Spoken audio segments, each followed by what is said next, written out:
साई नमो नमः, सद्गुरु साई नमो नमः।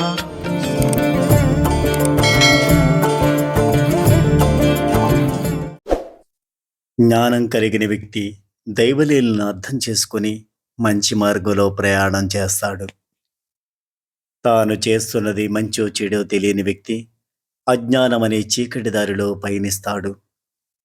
వెలుగుదారిలో పయనించేవాడు చీకటిలో ఉన్న వ్యక్తిని కూడా వెలుగుదారిలోకి తీసుకురావడానికి ప్రయత్నం చేస్తాడు.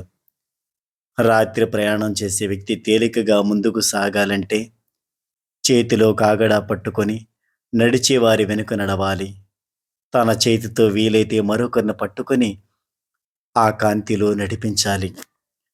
కాబట్టి మొదట మానవుడు తాను సాధన చేసి భగవంతుని గురించి తెలుసుకోవాలి.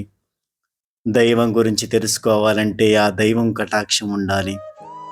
అందుకే భక్తితో విశ్వాసంతో బాబా నాకు సాయపడు అని ప్రార్థించాలి.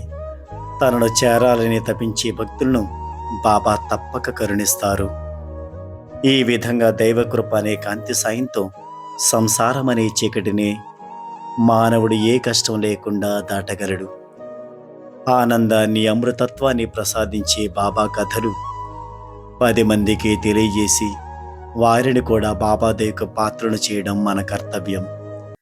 దాసగణ మహారాజ్ తాను బాబా వలన పొందిన ఆనందాన్ని కథారూపకంగా మహారాష్ట్ర అంతటా ప్రచారం చేసి సాయి భక్తి ప్రవాహంలో ప్రజలందరూ పునీతులయ్యేలా చేశాడు. తాను ధన్యుడై ఎందరినో తరింపజేశాడు. అందుకే మానవులందరూ సోదరులని తలచి అందరినీ బాబా తత్వం అనే జ్ఞానకాంతి యందు నడిపించాలి. మనం పొందిన ఆనందాన్ని 10 మందికి పంచిపెట్టాలి.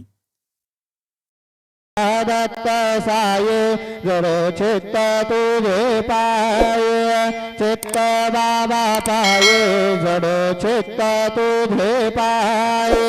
आरती साये बाबा सौख्यदातार जीवा, चरण रजातली द्यावा दासा विसावा भक्ता विसावा।